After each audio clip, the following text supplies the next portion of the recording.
सन 2023-24चा अर्थसंकल्प लोकशाहीच्या सर्वोच्च व्यासपीठावर सादर करताना मला अत्यानंद होतो आहे.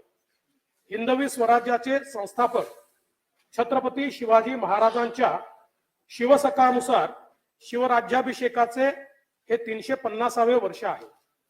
छत्रपती शिवाजी महाराजांच्या स्वप्नातील सुराज्याची निर्मिती करण्यासाठी शासनाची पुढील वाटचाल असेल.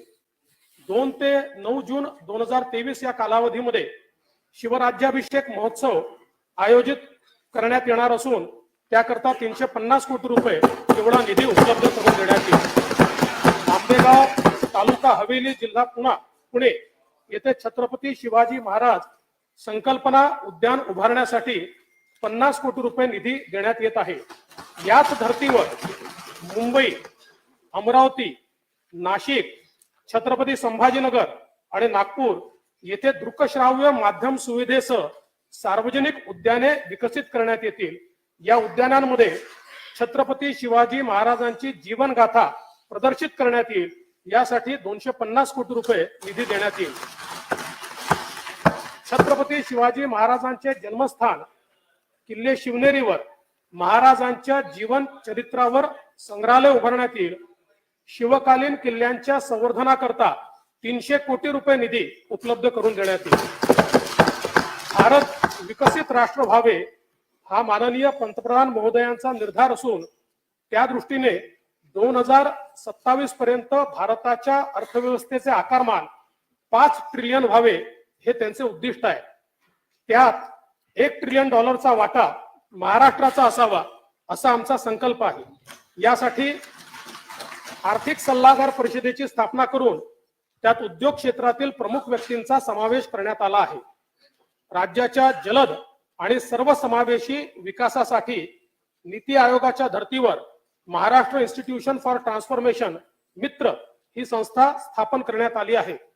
केंद्र सरकारच्या यंदाच्या अर्थसंकल्पात महाराष्ट्रातील विविध प्रकल्पांसाठी 36,000 कोटीहून अधिकची तरतूद झाली. मी माननीय पंतप्रधान नरेंद्र मोदीजी यांचे महाराष्ट्राच्या जनतेच्या वतीने मनपूर्वक आभार मानतो. अमृत काळातील राज्याचा हा पहिला अर्थसंकल्प 5 ध्येयांवर आधारित असून पंचामृत असा आहे. ते पुढील प्रमाणे: पहिले अमृत शाश्वत शेती, समृद्ध शेतकरी. दुसरे अमृत महिला, आदिवासी, मागासवर्ग, ओबीसी सह सर्व समाज घटकांचा सर्वसमावेशक विकास. तिसरं अमृत भरीव भांडवली गुंतवणुकीतून पायाभूत सुविधा विकास. चौथे अमृत रोजगार निर्मिती, सक्षम कुशल रोजगारक्षम युवा. पाचवे अमृत पर्यावरण पूरक विकास. मी आता पहिल्या अमृताकडे जातो. शाश्वत शेती, समृद्ध शेतकरी. जगद्गुरु तुकाराम महाराज म्हणतात, एका बीजा केला नास मग भोगिले कणीस. एक बीज पेरले की त्यातून असंख्य कणस तयार होतात. आज मात्र हवामान बदल, अवकाळी, अवर्षण अशा असंख्य समस्यांनी अन्नदाता ग्रासला आहे. शाश्वत शेतीसाठी अनेक उपाय होत असले तरी त्याला हक्काच्या मदतीची हमी आवश्यक आहे. कायम शेतकऱ्यांच्या पाठीशी उभे राहण्याचीच आमची भूमिका आहे. यावर्षी अडचणीत असलेल्या कांदा उत्पादक शेतकऱ्यांना आवश्यक ती मदत केली जाईल. अन्नदाता बळीराजाच्या उत्पन्न वाढीसाठी माननीय पंतप्रधानांच्या संकल्पनेतून साकारलेला प्रधानमंत्री कृषी सन्मान निधी योजनेत राज्य शासनाच्या अनुदानाची भर घालणारी नमो शेतकरी महासन्मान निधी ही योजना मी जाहीर करतो. या योजनेत केंद्र सरकारच्या प्रतिवर्ष प्रति शेतकरी 6,000 रुपयात राज्य सरकार आणखी 6,000 रुपयाची भर घालेल. त्यामुळे राज्यातील शेतकऱ्यांना 12,000 रुपये प्रतिवर्षी मिळतील. याचा लाभ 1,15,00,000 शेतकरी कुटुंबांना त्या ठिकाणी होणार आहे. यासाठी सन 2023-24 मध्ये 6,900 कोटी रुपये इतका नियतव्यय प्रस्तावित आहे. केंद्र सरकारच्या 2016च्या प्रधानमंत्री पीक विमा योजनेत विमा हप्त्याच्या 2% रक्कम शेतकऱ्याने भरण्याची तरतूद आहे. आता हा भार सुद्धा शेतकऱ्यावर न ठेवता त्याच्या हिस्स्याचा विमा हप्ता राज्य सरकार भरेल, शेतकऱ्यांना केवळ 1 रुपया भरून प्रधानमंत्री पीक विम्याच्या पोर्टलवर नोंदणी करता येईल। या योजनेत वार्षिक 3,312 कोटी रुपये तरतूद राज्य शासनाकडून करण्यात येईल। महात्मा ज्योतिराव फुले शेतकरी कर्जमुक्ती योजनेत गेल्या 2 अर्थसंकल्पात जाहीर झालेल्या पण न दिलेल्या नियमित पीक कर्ज परतफेड करणाऱ्या शेतकऱ्यांना 50,000 रुपयापर्यंत प्रोत्साहनपर लाभ देण्यात आला आहे। 15 फेब्रुवारी 2023 पर्यंत 12,84,000 पात्र खातेधारकांच्या बँक खात्यात 4,683 कोटी रुपये थेट देण्यात आले आहेत। शेतीच्या शाश्वत विकासासाठी सर्वसमावेशकता अत्यंत गरजेची आहे, म्हणून महाकृषी विकास अभियान योजना मी जाहीर करतो। यात पीक, फळपीक या मूलभूत घटकाच्या उत्पादनापासून तर मूल्यवर्धनापर्यंतची प्रक्रिया, तसेच तालुका जिल्हानिहाय शेतकरी गट समूहांसाठी एकात्मिक पीक आधारित प्रकल्प आराखडा तयार केला जाईल। यातून शेतकऱ्यांच्या उत्पन्नात भरीव वाढ होईल। आगामी 5 वर्षात या योजनेकरता 3,000 कोटी रुपये उपलब्ध करून दिले जातील। आमच्या सरकारने 2017 साली छत्रपती शिवाजी महाराज शेतकरी सन्मान योजना सुरू केली होती। मधल्या काळात अनेक लाभार्थ्यांना या योजनेचे लाभ देण्यात आले नाहीत। छत्रपती शिवाजी महाराज शेतकरी सन्मान योजनेच्या उर्वरित पात्र शेतकऱ्यांना त्यांचे लाभ देण्यात येतील। धान विक्रीवर प्रति क्विंटल बोनस देण्याची पद्धत प्रचलित आहे। आता नवीन योजनेद्वारे धानाची विक्री न तपासता 7/12च्या नोंदीवरील लागवडीच्या क्षेत्र प्रमाणात धान उत्पादक शेतकऱ्यांना खरीप हंगाम 2022-23 साठी डीबीटी द्वारे 2 हेक्टरच्या मर्यादेत प्रति हेक्टरी 15,000 रुपये प्रोत्साहनपर रक्कम देण्याचा निर्णय घेण्यात आला आहे। जून 2015 मध्ये सुरू केलेल्या मागेल त्याला शेततळे योजनेचा विस्तार करण्यात येत असून आता मागेल त्याला फळबाग, मागेल त्याला ठिबक सिंचन, मागेल त्याला शेततळे, मागेल त्याला शेततळ्याचं अस्तरीकरण, मागेल त्याला शेडनेट, मागेल त्याला हरितगृह आणि मागेल त्याला आधुनिक पेरणी यंत्र आणि कॉटन श्रेडर हे घटक उपलब्ध करून देण्याचे प्रस्तावित आहे। या योजनेकरता सन 23-24 मध्ये 1,000 कोटी रुपयाचा नियतव्यय प्रस्तावित आहे। सुमारे 200 कोटी रुपयाच्या भाग भांडवलासह कोकणासाठी काजू बोर्डाची निर्मिती करण्यात आली आहे। सध्या साध्या काजू बोंडूपेक्षा प्रक्रिया केलेल्या बोंडूची किंमत 7 पटीने अधिक आहे। उत्पन्न वाढीसाठी कोकणामध्ये काजू बोंडू प्रक्रिया केंद्र स्थापन करण्यात येतील। काजूच्या लागवडीपासून प्रक्रिया आणि विक्रीपर्यंत शेतकऱ्यांना सहाय्य करण्यासाठी काजू फळ विकास योजना संपूर्ण कोकण, कोल्हापूर जिल्ह्यातील चंदगड आणि आजरा या तालुक्यात राबवण्यात येईल। आगामी 5 वर्षात या योजनेकरता 1,325 कोटी रुपये एवढी तरतूद करण्यात येईल। अपघातग्रस्त शेतकऱ्यांच्या कुटुंबांना विमा छत्र देण्यासाठी विमा कंपन्यांमार्फत गोपीनाथ मुंडे अपघात विमा योजना राबवण्यात येते। मात्र विमा दावे प्राप्त करण्यासाठी शेतकऱ्यांना पाठपुरावा करावा लागतो। शेतकऱ्यांचा त्रास दूर करण्यासाठी आता राज्य सरकार गोपीनाथ मुंडे शेतकरी सुरक्षा सानुग्रह अनुदान योजना राबवेल। ही सानुग्रह अनुदान योजना असेल आणि या सुधारित योजनेत अपघातग्रस्त शेतकऱ्याच्या कुटुंबास 2 लाखापर्यंत सानुग्रह अनुदान दिले जाईल। नैसर्गिक शेतीला प्रोत्साहन देताना आगामी 3 वर्षात राज्यातील 25 लाख हेक्टर क्षेत्र सेंद्रिय शेतीखाली आणण्यात येईल। 1,000 जैवनिविष्ठा स्त्रोत केंद्रे स्थापन करून डॉक्टर पंजाबराव देशमुख जैविक शेती मिशनची व्याप्ती वाढवण्यात येईल। याकरता 3 वर्षात 1,000 कोटी रुपयाचा निधी दिला जाईल। संयुक्त राष्ट्रसंघाने 2023 हे आंतरराष्ट्रीय तृणधान्य वर्ष म्हणून घोषित केले आहे। आम्ही महाराष्ट्र श्री अन्न अभियान सुरू केले आहे। त्यासाठी 200 कोटी रुपये तरतूद प्रस्तावित आहे। श्री अन्नाच्या उत्पादन वाढीसाठी तंत्रज्ञानाचा प्रसार, पीक प्रात्यक्षिके, यांत्रिकीकरण प्रक्रिया, मूल्य साखळी विकास आणि प्रचार प्रसिद्धीकरण याचा अंतर्भाव आहे। सोलापूर येथे श्री अन्न उत्कृष्टता केंद्र स्थापन करण्यात येईल। कृषी व संलग्न क्षेत्रात अत्याधुनिक तंत्रज्ञानाचे उपयोजन व प्रसार करण्यासाठी नागपूर येथे डॉक्टर पंजाबराव देशमुख कृषी महाविद्यालय आंतरराष्ट्रीय कृषी सुविधा केंद्र स्थापन करण्यात येईल। या केंद्रासाठी 227 कोटी 46 लाख रुपये खर्च अपेक्षित आहे। नागपूर येथील काटोल व कळमेश्वर मोर्शी, अमरावतीमधील मोर्शी आणि बुलढाणा जिल्ह्यात आधुनिक संत्रा प्रक्रिया केंद्र उभारण्यात येतील. याकरता 20 कोटी रुपये निधी उपलब्ध करून दिला जाईल. विदर्भ आणि मराठवाड्यातील 14 विपत्तीग्रस्त जिल्ह्यातील केशरी शिधापत्रिका धारक शेतकऱ्यांना आता अन्नधान्याच्या ऐवजी रोख रक्कम थेट त्यांच्या आधार संलग्न बँक खात्यात देण्यात येईल. ती प्रतिवर्ष प्रति व्यक्ती 1800 रुपये इतकी असेल. नैसर्गिक आपत्तीमुळे नुकसानासाठी गेल्या हंगामात शेतकऱ्यांना SDRFच्या दुप्पट दराने मदत देण्यात आली. बाधित शेतकऱ्यांना 7093 कोटी रुपये निधी वितरित करण्यात आला. यापूर्वी निकषात नसणाऱ्या सततच्या पावसासाठी मदत मिळत नसे, पण आता ती वर्गवारी करून शेतपीक नुकसानीसाठी ठराविक निकषाने मदत देण्यात येईल. SDRF म्हणून द्यावयाच्या मदतीचे वाढीव दर राज्यात 1 नोव्हेंबर 2022 पासून लागू करण्यात आले आहेत. नैसर्गिक आपत्तीमुळे झालेल्या नुकसानीचे पंचनामे वेळेत व्हावेत म्हणून पंचनाम्याबद्दल शेतकऱ्यांच्या तक्रारी येऊ नयेत यासाठी मानवी हस्तक्षेप टाळून माहिती तंत्रज्ञानाची मदत घेऊन मोबाईलद्वारे ई पंचनामा करण्यात येईल. शेतकऱ्यांना पारदर्शक पद्धतीने व तातडीने मदत मिळावी याकरता सर्वेक्षणासाठी उपग्रहाची व ड्रोनची मदत घेऊन संगणकीय प्रणाली वापरली जाईल.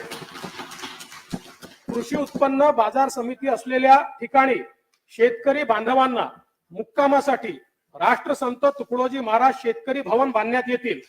तसेच त्यांच्या जेवणाच्या सोयीसाठी शिवभोजन थाळी त्या ठिकाणी उपलब्ध करून देण्यात येईल. सन 23-24 या वर्षाकरता कार्यक्रम खर्चाकरता कृषी विभागास 3339 कोटी रुपये, मदत व पुनर्वसन विभागास 584 कोटी रुपये, सहकार व पणन विभागास 1106 कोटी रुपये, फलोत्पादन विभागास 648 कोटी रुपये, अन्न व नागरी पुरवठा विभागास 481 कोटी रुपये नियतव्यय प्रस्तावित आहे. देशी गोवंशाचे संवर्धन, संगोपन व संरक्षण व्हावे म्हणून देशी गोवंशाच्या संवर्धनासाठी भ्रूण बाह्य फलन व प्रत्यारोपणाच्या सुविधेत वाढ करण्यात येईल. तसेच अस्तित्वातील कायद्याची योग्य अंमलबजावणी व संनियंत्रण करण्यासाठी महाराष्ट्र गोसेवा आयोगाची स्थापना करण्यात येईल. आयोगाकडनं गोवर्धन गोवंश सेवा केंद्र योजना आणि गोमय मूल्यवर्धन योजना ही नवीन योजना राबवण्यात येईल. विदर्भ मराठवाड्यातील 11 जिल्ह्यांमध्ये दुग्ध विकास प्रकल्पाचा दुसरा टप्पा राबवण्यासाठी सन 2023-24 मध्ये 160 कोटी रुपयाचा नियतव्यय प्रस्तावित करण्यात आला आहे. अहमदनगर जिल्ह्यात नवीन पशुवैद्यकीय महाविद्यालय स्थापन करण्यात येईल. राजे यशवंतराव होळकर महामेष योजनेअंतर्गत मेंढी पालनासाठी अनुदान देण्यात येते. या योजनेची प्रभावी अंमलबजावणी करण्यासाठी भरीव निधी देण्यात येईल. राष्ट्रीय सहकार विकास महामंडळाकडनं राज्यातील धनगर व तत्सम जमातीतील लाभार्थ्यांना मेंढी शेळी पालनाकरता 10,000 कोटी रुपयांचे बिनव्याजी कर्ज उपलब्ध करून देण्याची साठी महाराष्ट्र मेंढी व शेळी सहकार विकास महामंडळाची स्थापना करण्यात येईल. या महामंडळाचे मुख्यालय अहमदनगर या ठिकाणी राहील. धनगर समाजाच्या उन्नतीकरता शासनाने 2019 मध्ये आदिवासी उपयोजनेच्या धर्तीवर वेगवेगळ्या 22 योजना राबवण्याचा 1,000 कोटी रुपये किमतीचा कार्यक्रम हाती घेतला होता. सदर कार्यक्रम पूर्ण करण्यासाठी आवश्यक तो निधी सर्वसाधारण योजनेतनं, आदिवासी योजनेतनं नाही, सर्वसाधारण योजनेतनं उपलब्ध करून देण्यात येईल. या योजनांचे संनियंत्रण मंत्रिमंडळाने प्राधिकृत केलेली शक्ती प्रदत्त समिती करेल. प्रकल्पबाधित मच्छीमारांना नुकसान भरपाई देण्यासाठी सर्वसमावेशक धोरण करणारे महाराष्ट्र हे पहिले राज्य आहे. प्रकल्पामुळे विस्थापित तसेच तात्पुरत्या प्रभावित मच्छीमार कुटुंबांच्या कल्याणासाठी प्रकल्पाच्या 2% किंवा कमाल 50 कोटी रुपये रकमेचा मत्स्य विकास कोष स्थापन करण्यात येईल. मच्छीमारांना डिझेल अनुदानासाठी यांत्रिक नौकेच्या कमाल 120 अश्वशक्तीच्या इंजिनाची मर्यादा होती.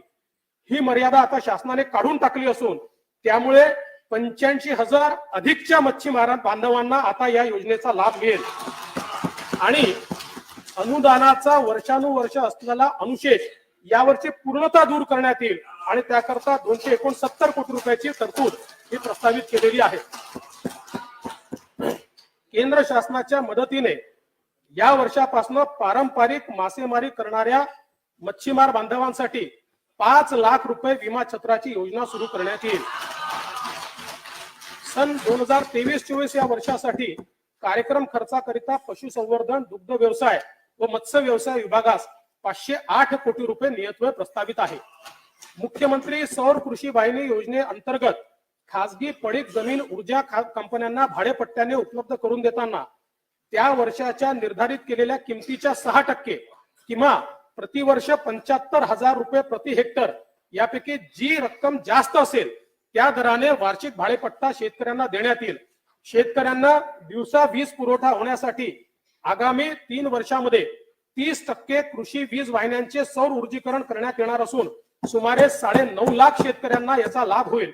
तसेच पंतप्रधान कुसुम योजनेतून पुढील वर्षात 1.5 लाख शेतकऱ्यांना सौर कृषी पंप लावण्यात येतील. प्रलंबित असलेल्या 86,073 कृषी पंप अर्जदारांना वीज जोडण्या तात्काळ देण्यात येतील. उपसा जलसिंचन योजनेतील शेतकऱ्यांना वीज दरात सवलतीची मुदत मार्च 2023 पर्यंत होती. या सवलतीस मार्च 2024 पर्यंत मुदतवाढ देण्यात येईल. विद्युत ट्रान्सफॉर्मर्स नादुरुस्त असल्यामुळे अनेक शेतकरी बांधवांना पाणी असूनही योग्य वेळेत पिकांना संरक्षित सिंचन मिळत नाही. परिणामी उत्पन्नात घट होते. नादुरुस्त ट्रान्सफॉर्मर्स तात्काळ बदलण्यासाठी निरंतर वीज योजना सुरू करण्यात येईल आणि त्यामध्ये ट्रान्सफॉर्मर करता राज्य शासनाच्या वतीने अनुदान दिलं जाईल. उत्तर कोकणातील नार पार, अंबिका, औरंगा, दमणगंगा, वैतरणा व उल्हास नद्यांच्या उपखोऱ्यातील वाहून जाणारे पाणी हे मुंबई शहर आणि गोदावरी खोऱ्यातील तूट दूर करण्याकरता नदीजोड प्रकल्प राज्य शासनाच्या निधीतून हाती घेण्यात येतील. या प्रकल्पाचा फायदा मराठवाड्यासहित उत्तर महाराष्ट्रातील नाशिक, नगर, जळगाव या जिल्ह्यांना होईल. वैनगंगा खोऱ्यातील पावसाळ्यात वाहून जाणारे पाणी वैनगंगा, नळगंगा, पैनगंगा नदीजोड प्रकल्पातून विदर्भातील नागपूर, वर्धा, अमरावती, यवतमाळ, अकोला, बुलढाणा व वाशिम या जिल्ह्यातील अवर्षण प्रवण क्षेत्रात वळवण्यात येईल. याबाबतच्या सर्व आवश्यक मान्यता देऊन प्रकल्पासाठी विशेष निधीची उभारणी करून लवकरात लवकर ही कामे सुरू करण्यात येतील. तापी खोऱ्यातील नैसर्गिक भूमिगत विस्तीर्ण पाणी साठ्याची पातळी दिवसेंदिवस खाली चालली आहे. पश्चिम विदर्भ आणि उत्तर महाराष्ट्राच्या सिंचनाच्या दृष्टीने महत्वपूर्ण असलेला तापी महापुनर्भरण प्रकल्पाच्या मंजुरीसाठी केंद्र सरकारकडे पाठपुरावा करण्यात येईल. धाराशिव व बीड जिल्ह्यातील 133 गावांना कृष्णा मराठवाडा सिंचन प्रकल्पाचा लाभ होणार आहे. या प्रकल्पासाठी 11,626 कोटी रुपयांची सुधारित प्रशासकीय मान्यता देण्यात आली आहे. राज्यातील प्रगतीपथावरील 268 सिंचन प्रकल्पापैकी सन 23-24 मध्ये 39 प्रकल्प पूर्ण करण्याचे नियोजन आहे. आमच्या शासनाने मागील 6 महिन्यात 27 प्रकल्पांना सुधारित प्रशासकीय मान्यता दिली आहे. प्रधानमंत्री कृषी सिंचन योजनेतील मंजूर 27 प्रकल्पांपैकी 9 प्रकल्प आता पूर्ण झाले असून सन 23-24 मध्ये 6 प्रकल्प पूर्ण करण्यात येतील. बळीराजा जलसंजीवनी योजनेतील मंजूर 91 प्रकल्पांपैकी 23-24 मध्ये 24 प्रकल्प पूर्ण करण्यात येतील. गोसीखुर्द राष्ट्रीय प्रकल्पास सन 23-24 मध्ये 1,500 कोटी रुपये निधी उपलब्ध करून देण्यात येईल. हा प्रकल्प जून 2024 पर्यंत पूर्ण करण्याचे नियोजित केले आहे. कोकणामध्ये सिंचनाच्या सोयी सुविधा निर्माण करण्याकरता एक विशेष कृती कार्यक्रम हाती घेण्यात येईल. तसेच खारभूमी बंधाऱ्यांच्या कामांना गती दिली जाईल. सन 2023-24 या वर्षासाठी कार्यक्रम खर्चाकरता जलसंपदा, लाभक्षेत्र विकास व खारभूमी विकास विभागास 15,066 कोटी रुपये नियतव्यय प्रस्तावित आहे. मराठवाड्याच्या दुष्काळ मुक्तीसाठी सिंचन, पिण्याच्या पाण्याच्या सततच्या समस्येवर मात करण्यासाठी छत्रपती संभाजीनगर जिल्ह्यात गंगापूर, वैजापूर व पैठण तालुक्यात जायकवाडी धरणातनं, बीड व लातूर जिल्ह्याकरता जायकवाडी, माजलगाव, ऊर्ध्व मनार या धरणातनं, धाराशिव जिल्ह्यासाठी उजनी, सीना, कोळेगाव, निम्न तेरणा धरणातनं प्रथम, द्वितीय व तृतीय वॉटर ग्रिड निर्माण करण्याची कारवाई सुरू आहे. हर घर जल योजनेअंतर्गत मराठवाडा वॉटर ग्रिडचा प्रस्ताव केंद्र शासनाच्या मान्यतेकरता पाठवण्यात आला आहे. जलजीवन मिशन अंतर्गत 2023-24 मध्ये 17,72,000 कुटुंबांना नळ जोडणी देण्याचे प्रस्तावित असून सुमारे 20,000 कोटी रुपये नियतव्यय याकरता प्रस्तावित आहे. राज्यातील सर्व शहरे जलशाश्वत करण्यासाठी सुवर्ण जयंती नगरोत्थान महाअभियानातून पाणी पुरवठा प्रकल्प हाती घेण्यात येतील.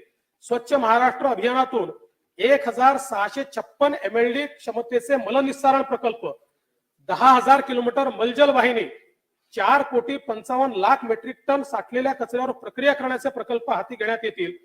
22 नागरी स्थानिक स्वराज्य संस्थांना 124 यांत्रिक रस्ता सफाई वाहने उपलब्ध करून देण्यात येतील. ग्रामीण भागातील घनकचरा व सांडपाणी व्यवस्थापनाअंतर्गत 15,146 गावांमधील कामे पूर्ण करण्यात येतील. सन 23-24 मध्ये या वर्षासाठी कार्यक्रम खर्चासाठी पाणी पुरवठा व स्वच्छता विभागास 3,545 कोटी रुपये इतका नियतव्यय प्रस्तावित केला आहे.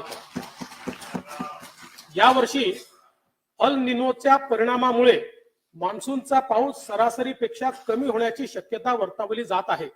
त्यामुळे पावसाचा प्रत्येक थेंबातून जलसंवर्धन आवश्यक आहे. 2015 ते 19 या काळात 22,500 गावांमध्ये जलयुक्त शिवार अभियान राबवण्यात आले. 20,544 गावे जलस्वयंपूर्ण होऊन 27 लाख सहस्त्र घनमीटर पाणी साठा क्षमता निर्माण झाली. 29 लाख हेक्टर शेतीला संरक्षित सिंचन सुविधा मिळाली. अफाट लोकप्रिय आणि यशस्वी ही योजना गेल्या काळात बंद करण्यात आली. शेतकऱ्याच्या कल्याणासाठी आता पुन्हा जलयुक्त शिवार योजना 2 प्रारंभ करून 5,000 गावांमध्ये ती राबवण्यात येईल. 2017 मध्ये प्रारंभ करण्यात आलेल्या गाळमुक्त धरण गाळयुक्त शिवार योजनेतून 8,500 जलसाठ्यातून 7 कोटी घनमीटर गाळ काढण्यात आला. 12,500हून अधिक गावात 66,000 पेक्षा अधिक शेतकऱ्यांच्या शेतात तो टाकण्यात आला. त्यामुळे शेतीच्या उत्पादकतेत वाढ आणि धरणाच्या साठवण क्षमतेत भरीव वाढ असे दुहेरी उद्देश सफल झाले. जलसाठ्यांमधून अजून 44 कोटी घनमीटर गाळ असल्याचा अंदाज आहे. या योजनेस पुढील 3 वर्षासाठी मुदतवाढ देण्यात येते आहे. सन 2023-24 मध्ये कार्यक्रम खर्चाकरता मृदू व जलसंधारण विभागास 3,886 कोटी रुपये इतका निधी प्रस्तावित आहे. प्रथम अमृत शाश्वत शेती समृद्ध शेतकरी या कार्यक्रम खर्चाकरता एकूण 29,163 कोटी रुपयाची तरतूद उपलब्ध करून देण्यात येत आहे. आता मी पंचामृतापैकी द्वितीय अमृतकडे वळतो. द्वितीय अमृत महिला, आदिवासी, मागासवर्ग, ओबीसी या सर्व समाज घटकांचा सर्वसमावेशक विकास. अध्यक्ष महोदय, काल 8 मार्च रोजी जागतिक महिला दिन साजरा करण्यात आला. राष्ट्राची प्रगती ही महिला सक्षमीकरणाच्या आधारे ठरवली जाते. त्यासाठी आम्ही 4थे सर्वसमावेशक महिला धोरण घोषित करणार आहोत. जगद्गुरु तुकाराम महाराज म्हणतात, लाडकी लेक मी संताची, मजवरी कृपा बहुतांची. मुलींच्या सक्षमीकरणाकरता लेक लाडकी ही नवीन योजना सुरू करण्यात येईल. पिवळ्या व केशरी रेशन कार्ड धारक कुटुंबातील मुलीच्या जन्मानंतर 5,000 रुपये, इयत्ता 4थीत 4,000 रुपये, 6वीत 6,000 रुपये, 11वीत 8,000 रुपये अनुदान दिले जाईल. लाभार्थी मुलीचे वय 18 पूर्ण झाल्यानंतर तिला 75,000 रुपये रोख त्या ठिकाणी देण्यात येते.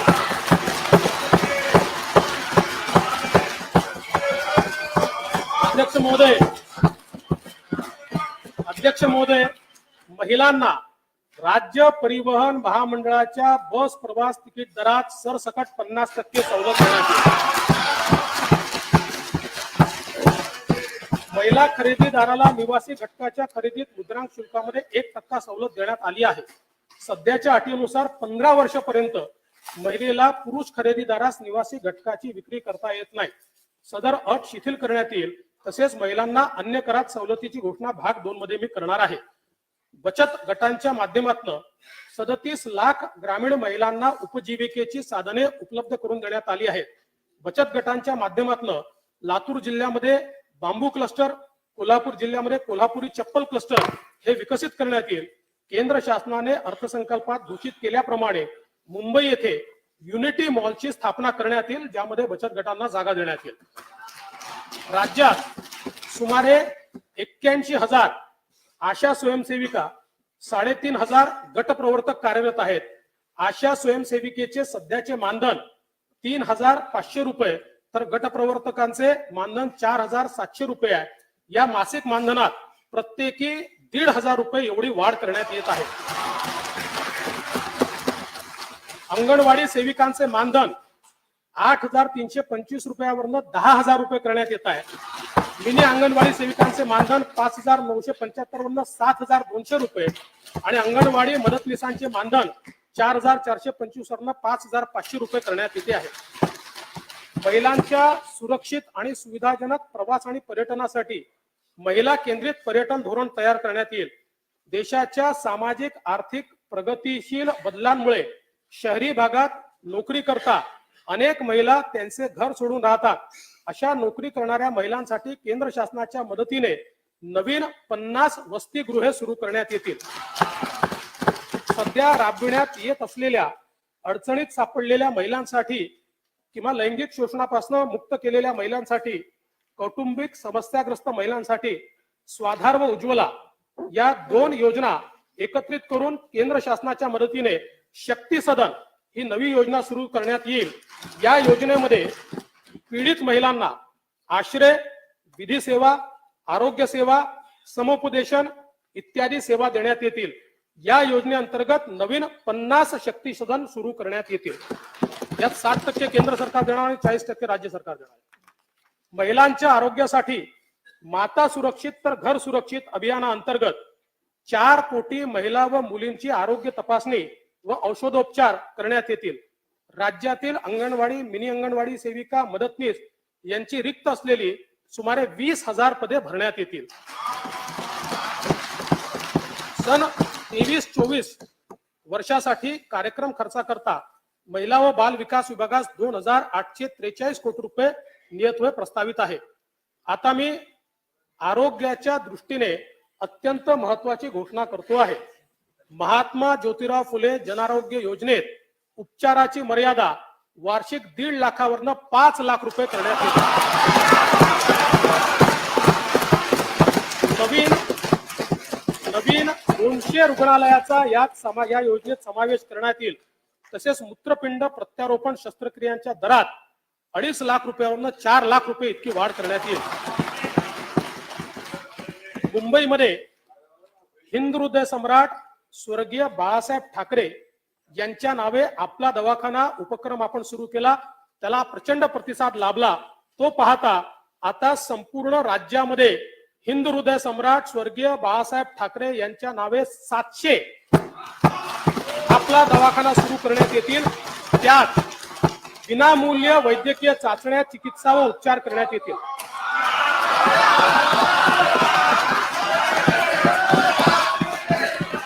सन 2023-24 या वर्षासाठी कार्यक्रम खर्चाकरिता सार्वजनिक आरोग्य विभागास 3,501 कोटी रुपये नियतव्यय प्रस्तावित आहे. आमचे सरकार कायम अंत्योदयाचा विचार करणारे आहे. त्यामुळे संजय गांधी निराधार अनुदान योजना आणि श्रावणबाळ सेवा राज्य निवृत्ती योजनेतील पात्र लाभार्थ्यांच्या अर्थसहाय्यात 1,000 वरनं 1,500 रुपये इतकी वाढ करण्यात येत आहे. यासाठी 2,400 कोटी रुपयाचा अतिरिक्त तरतूद करण्यात येईल. हे मानधन प्रतिमाह पहिल्याच आठवड्यात नियमितपणे प्रदान करण्यात येईल.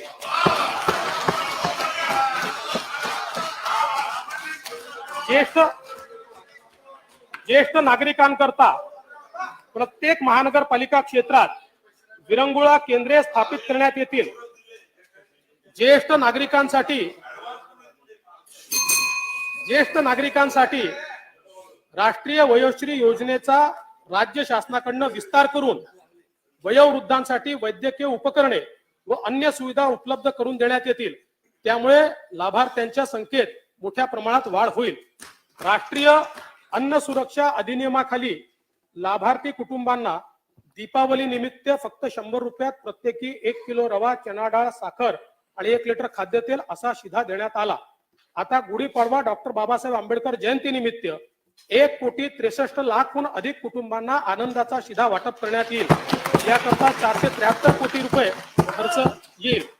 सर्व समाज घटकांना सोबत घेऊन आमची कायम वाटचाल राहिली आहे. जगद्गुरु तुकाराम महाराज यांनीही तेच तत्व सांगितले आणि त्यांच्या शब्दात सांगायचे झाले, सकळांसी येथे आहे अधिकार. हेच आमच्या सरकारचेही ब्रीदवाक्य आहे. वेगवेगळ्या समाज घटकांच्या उन्नतीसाठी स्थापन झालेल्या डॉक्टर बाबासाहेब आंबेडकर संशोधन व प्रशिक्षण संस्था बार्टी, छत्रपती शाहू महाराज संशोधन व प्रशिक्षण मानव विकास संस्था सारथी, महात्मा ज्योतिबा फुले संशोधन व प्रशिक्षण संस्था महाज्योती, महाराष्ट्र संशोधन उन्नती व प्रशिक्षण प्रबोधिनी अमृत, साहित्यरत्न लोकशाहीर अण्णाभाऊ साठे विकास महामंडळ, अण्णासाहेब पाटील आर्थिक विकास महामंडळ, महात्मा फुले आर्थिक विकास महामंडळ, शामराव पेजे आर्थिक विकास महामंडळ, महाराष्ट्र राज्य इतर मागासवर्गीय वित्त आणि विकास महामंडळ, वसंतराव नाईक विमुक्त जाती भटक्या जमाती विकास महामंडळ, मौलाना आझाद अल्पसंख्याक आर्थिक विकास महामंडळ, महिला आर्थिक विकास महामंडळ, संत सेनाजी महाराज केशशिल्पी महामंडळ या सर्व महामंडळांकरता पुरेशी तरतूद करण्यात आलेली आहे. लिंगायत समाजातील तरुण, सुशिक्षित, बेरोजगार व नवउद्योजकांना स्वयंउद्योगी अर्थसहाय्य देण्यासाठी जगत ज्योती महात्मा बसवेश्वर आर्थिक विकास महामंडळ, तसंच गुरव समाजासाठी संत काशीबा गुरव युवा आर्थिक विकास महामंडळ, रामोशी समाजासाठी राजे उमाजी नाईक आर्थिक विकास महामंडळ, वडार समाजासाठी पैलवान कैलासवासी मारुती चव्हाण वडार आर्थिक विकास महामंडळ यांची महाराष्ट्र राज्य इतर मागासवर्गीय वित्त आणि विकास महामंडळांतर्गत स्थापना करण्यात येईल. ही महामंडळे विविध कल्याणकारी योजना राबवतील. त्यासाठी प्रत्येकी 50 कोटी रुपये अधिकृत भाग भांडवल उपलब्ध करून देण्यात येईल. छत्रपती शाहू महाराज संशोधन प्रशिक्षण व मानव संसाधन विकास संस्थेचे सारथीचे नाशिक येथे विभागीय कार्यालय, सुसज्ज अभ्यासिका तसेच मुलांचे व मुलींचे वसतिगृह सुरू करण्याकरता 50 कोटी रुपये निधी देण्यात येईल. सन 2023-24 या वर्षाकरता कार्यक्रम खर्चाकरता सामाजिक न्याय व विशेष सहाय्य विभागास 16,494 कोटी रुपये व इतर मागास बहुजन कल्याण विभागास 3,996 कोटी रुपये इतका नियतव्यय उपलब्ध करून देण्यात आला आहे. आमच्या शासनाने 15 डिसेंबर 2022 रोजी स्वतंत्र दिव्यांग कल्याण विभाग निर्माण केला. या विभागाकडून दिव्यांगांचे शिक्षण, पुनर्वसन, रोजगार, स्वयंरोजगार या संबंधी कार्यक्रमांची अंमलबजावणी करण्यात येईल. आदिवासी विभागाच्या माध्यमातून 250 शासकीय आदिवासी आश्रमशाळांना आदर्श आश्रमशाळा म्हणून दर्जोन्नत करण्यात येईल. अनुसूचित जमातीच्या PhD करणाऱ्या 100 विद्यार्थ्यांना दरवर्षी अधिक छात्रवृत्ती योजना राबवण्यात येईल. अल्पसंख्याक महिलांच्या आर्थिक विकासासाठी 15 जिल्ह्यांमध्ये सुमारे 3000 बचत गटाची निर्मिती करण्यात येईल. बचत गटातील महिलांना कौशल्य विकास प्रशिक्षण देण्यात येईल. अल्पसंख्याक समुदायातील उच्च शिक्षण घेणाऱ्या विद्यार्थ्यांच्या शिष्यवृत्तीच्या रकमेत 25,000 50,000 रुपये इतकी वाढ करण्यात आली आहे. सन 2023-24 या वर्षासाठी कार्यक्रम खर्चासाठी दिव्यांग कल्याण विभागास 1,416 कोटी, आदिवासी विकास विभागात 12,655 कोटी आणि अल्पसंख्याक विकास विभागास 743 कोटी रुपये इतका नियतव्यय प्रस्तावित आहे. सर्वांसाठी घरे ही माननीय पंतप्रधान महोदयांची अतिशय महत्वाकांक्षी योजना आहे. राज्यातही ग्रामीण भागात 10 लाख घरांचा कार्यक्रम हाती घेण्यात येत आहे. प्रधानमंत्री आवास योजनेत यावर्षी 4 लाख घरे बांधून पूर्ण करण्यात येतील. यातील 2.5 लाख घरे अर्थात 60% घरे ही अनुसूचित जाती जमातीच्या लाभार्थ्यांसाठी तर 1.5 लाख घरे इतर प्रवर्गासाठी असतील. रमाई आवास योजनेत 1800 कोटी रुपये निधी देऊन 1.5 लाख घरकुलांची बांधणी यावर्षी करण्यात येईल आणि यासाठी यापैकी किमान 25,000 घरे ही मातंग समाजाकरता राखीव ठेवण्यात येतील. शबरी, पारधी व आदिम आवास योजनेत 1200 कोटी रुपये खर्चून 1 लाख घरे यावर्षी बांधण्यात येतील. यशवंतराव चव्हाण मुक्त वसाहत योजनेत विमुक्त जाती व भटक्या जमातीसाठी 25,000 तसेच धनगर समाजातील लाभार्थ्यांसाठी 25,000 घरे बांधण्यात येतील. यासाठी 600 कोटी रुपयाचा नियतव्यय उपलब्ध करून देण्यात येईल. इतर नवीन योजना इतर मागासवर्गीय लाभार्थ्यांसाठी येत्या 3 वर्षात 10 लाख घरे बांधण्यासाठी नवीन मोदी आवास घरकुल योजना सुरू करण्यात येत आहे. या योजनेसाठी 3 वर्षामध्ये 12,000 कोटी रुपये उपलब्ध करून देण्यात येतील. यापैकी 3 लाख घरे 3,600 कोटी रुपये खर्च करून 2023-24 या पहिल्याच वर्षात पूर्ण करण्यात येतील.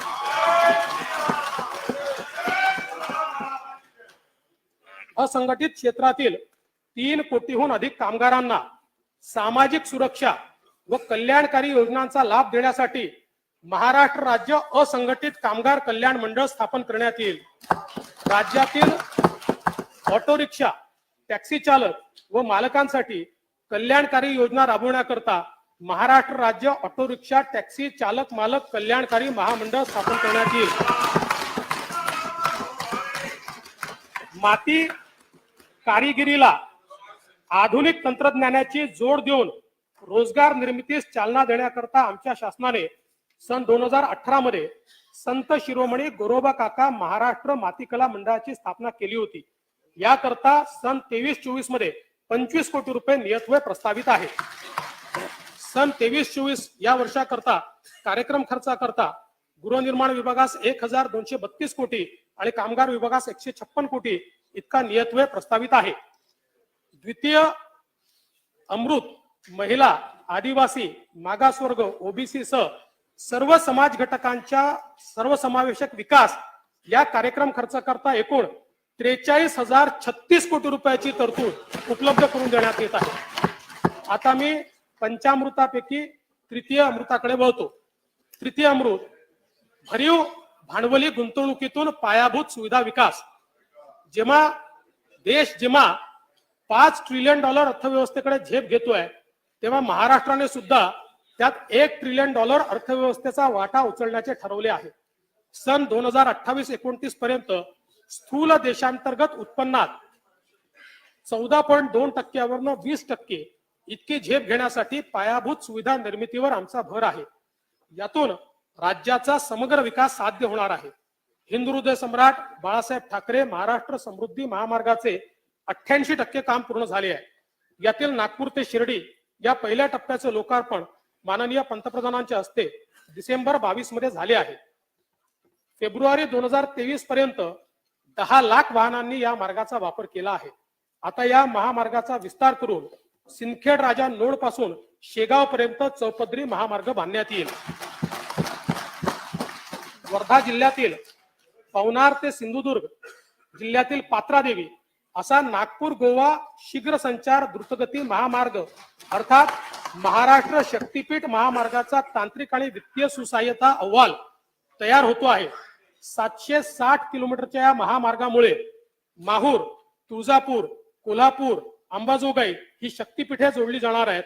ओंड्या नागनाथ, परळी वैजनाथ ही 2 ज्योतिर्लिंगे, नांदेड येथील तख्त सचखंड श्री हुजूर साहेब गुरुद्वारा, महाराष्ट्राचे आराध्य दैवत असलेल्या विठ्ठल रुक्माईचे पंढरपूर, कारंजा लाड, अक्कलकोट, गाणगापूर, नरसोबाची वाडी, औदुंबर ही तीर्थक्षेत्रेही जोडली जातील। हिंगोली, नांदेड, परभणी, बीड, लातूर, धाराशिव अशा 6 जिल्ह्यातनं जाणारा हा महामार्ग मराठवाड्यातील अर्थकारणाला भक्कम पाठबळ देईल। वर्धा, यवतमाळ, सोलापूर, सांगली, कोल्हापूर, सिंधुदुर्ग या जिल्ह्यांच्या विकासाला सुद्धा यातून एक मोठी चालना मिळेल। या प्रकल्पावर 86,300 कोटी रुपये एवढा खर्च अपेक्षित आहे। पुणे शहरातील वाहतूक कोंडी कमी करण्याच्या दृष्टीने सुमारे 27,000 कोटी रुपये खर्चून पुणे रिंग रोडचे काम सुरू आहे। सन 22-23 मध्ये 1,000 कोटी रुपये त्याला देण्यात आले आहेत। यावर्षी भूसंपादनासाठी पुरेसा निधी उपलब्ध करून देण्यात येईल। मुंबई पुणे द्रुतगती मार्गावरील खोपोली ते खंडाळा या घाट लांबीतील मिसिंग लिंकच्या बांधकामासाठी 6,695 कोटी रुपये सुधारित किमतीस मान्यता देण्यात आली आहे। या प्रकल्पाचे 60% काम पूर्ण झाले आहे। विरार ते अलिबाग हा 126 किलोमीटर लांबीची बहुउद्देशीय वाहतूक मार्गिका मल्टी मॉडेल लिंक ही अनेक राष्ट्रीय महामार्ग, नवी मुंबई आंतरराष्ट्रीय विमानतळ, जवाहरलाल नेहरू पोर्ट ट्रस्ट, मुंबई पारबंदर प्रकल्प, दिल्ली मुंबई राखीव माल वाहतूक मार्गिका आणि रेवस बंदराला जोडणारी महत्वाची मार्गिका आहे। यामध्ये बस जलद वाहतूक, मेट्रो रेल्वे, पाणी पुरवठा वाहिनी, वायू वाहिनी, सांडपाणी वाहिनी या सर्व बाबींचा समावेश आहे। प्रकल्पाचा अपेक्षित खर्च 40,000 कोटी असून सविस्तर प्रकल्प अहवाल व वित्तीय आराखडा तयार करण्याचे काम प्रगतीपथावर आहे। रायगड जिल्ह्यातील रेवस ते सिंधुदुर्ग जिल्ह्यातील रेडी या सागरी महामार्गाचे काम सुरू असून या प्रकल्पाचा एकूण खर्च 9,573 कोटी रुपये आहे।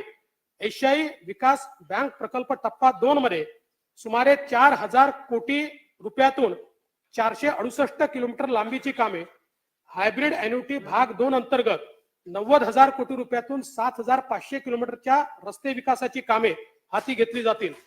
सन 2023-24 या वर्षात रस्ते आणि पूल यासाठी 14,225 कोटी रुपयाचा नियतव्यय प्रस्तावित असून यातून सुमारे 10,125 किलोमीटर लांबीचे रस्ते सुधारणा व 1,203 पूल व मोऱ्यांची कामे पूर्ण केली जातील. मुंबई पुणे यशवंतराव चव्हाण द्रुतगती महामार्ग तसेच हिंदुहृदय सम्राट बाळासाहेब ठाकरे महाराष्ट्र समृद्धी महामार्गावर राबविण्यात येत असलेल्या एकात्मिक वाहतूक व्यवस्थापन प्रणालीच्या धर्तीवर मुंबई कोल्हापूर ठाणे धुळे नाशिक पुणे सोलापूर बीड नागपूर चंद्रपूर नागपूर अमरावती घोडबंदर आचाड आणि अहमदनगर पुणे अकोला वाशिम या महामार्गावरही ही प्रणाली राबवण्यात येईल. सन 2023-24 या आर्थिक वर्षात इतर जिल्हा मार्ग व ग्रामीण मार्ग या रस्त्यांची 3,000 कोटी रुपये किमतीची 4,500 किलोमीटरच्या लांबीची रस्ते सुधारण्याची कामे सार्वजनिक बांधकाम विभागाकडून हाती घेण्यात येत आहेत. प्रधानमंत्री ग्राम सडक योजनेचा टप्पा 3 अंतर्गत महाराष्ट्र राज्यासाठी सुमारे 6,500 किलोमीटर लांबीचे उद्दिष्ट देण्यात आले आहे. यापैकी 5,500 किलोमीटर लांबीच्या रस्त्यांची कामे प्रगतीपथावर आहेत. मुख्यमंत्री ग्राम सडक योजनेत रस्ते टिकाऊ व्हावे यासाठी रस्ते बांधताना सिमेंट कॉन्क्रीट तसेच नवीन तंत्रज्ञानाचा वापर केला जाईल.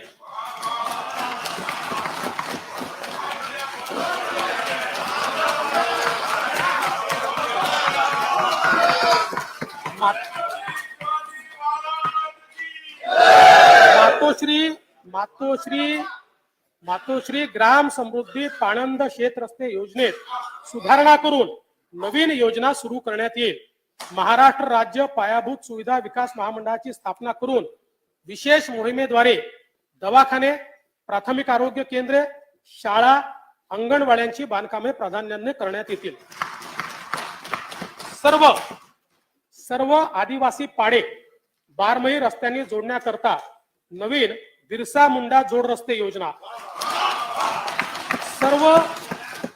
सर्व बंजारा तांडे जोडण्याकरता संत सेवालाल महाराज जोड रस्ते योजना तसेच सर्व धनगर वाड्या वस्त्या जोडण्याकरता यशवंतराव होळकर जोड रस्ते योजना सुरू करण्यात येईल.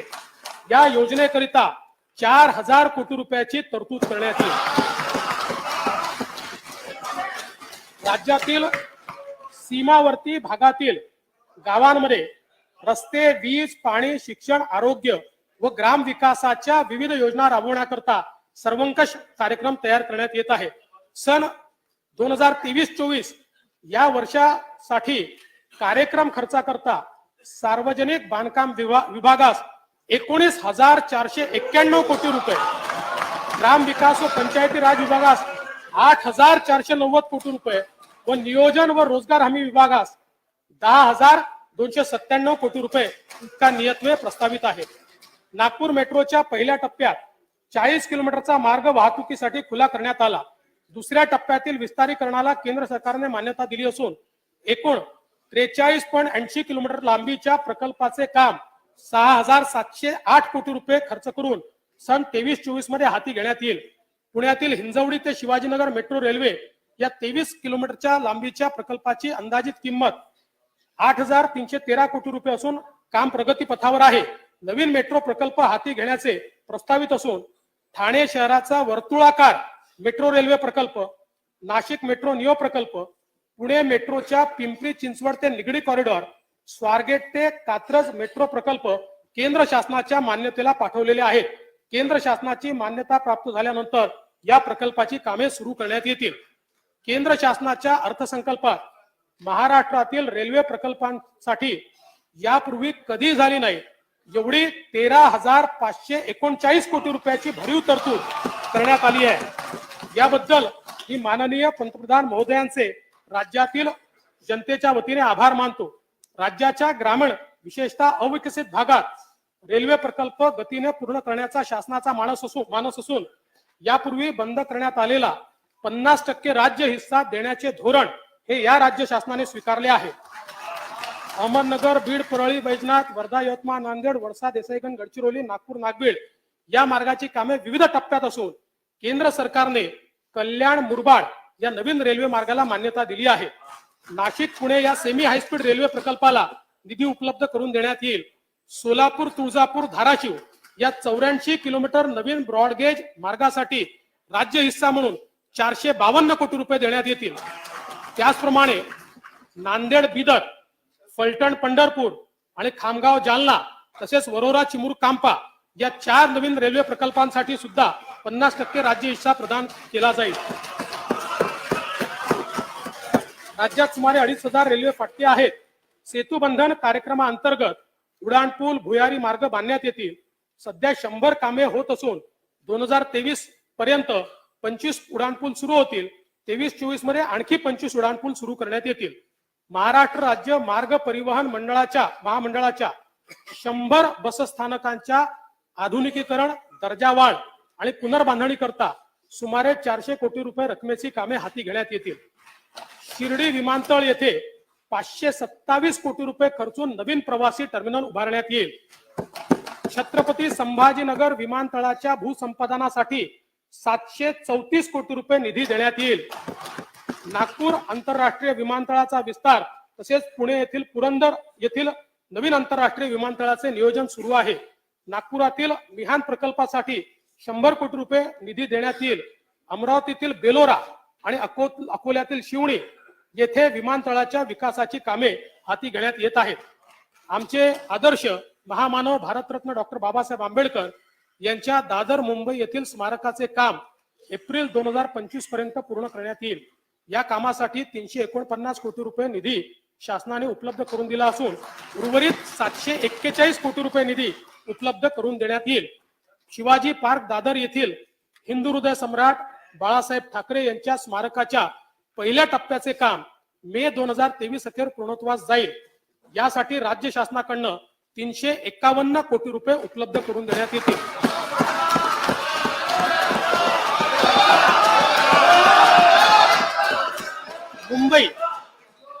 मुंबई MMR आणि ठाणे परिसरातील रहिवाशांच्या प्रवाशांच्या सुविधेला आमचे सर्वोच्च प्राधान्य आहे.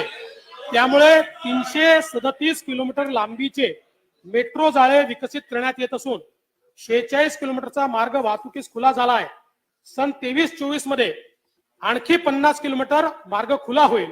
मुंबईतील हाती घेण्यात आलेले नवीन मेट्रो प्रकल्प असे मुंबई मेट्रो मार्ग 10 गायमुख ते शिवाजी चौक, मीरा रोड, एकूण लांबी 9.2 किलोमीटर, अंदाजित किंमत 4,476 कोटी रुपये.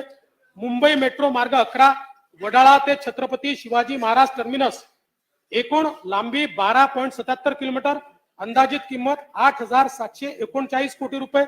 मेट्रो मार्ग 12 कल्याण ते तळोजा, लांबी 20.75 किलोमीटर, प्रकल्पाचा अंदाजित खर्च 5,865 कोटी रुपये.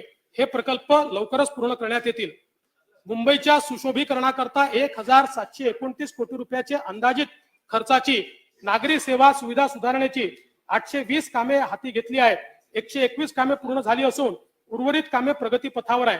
मुंबई महानगर क्षेत्र विकास प्राधिकरणामार्फत पारसिक हिल बोगदा, मीरा भाईंदरला पाणी पुरवठा, मुंबई पारबंदर प्रकल्पाचे काम आणि विविध उड्डाणपुलाची कामे यावर्षी पूर्णत्वास येतील. मुंबई सभोवताल जलवाहतुकीसाठी ठाणे व वसई खाडी एकमेकाला जोडण्याचे 424 कोटी रुपये किमतीचे काम हाती घेण्यात येत आहे. गेटवे ऑफ इंडिया जवळ रेडिओ क्लब नजीक प्रवासी जलवाहतुकीसाठी जेटी आणि संबंधित सुविधा उभारण्याकरता 162 कोटी 20 लाख रुपये किमतीच्या प्रकल्पास मान्यता देण्यात आली आहे.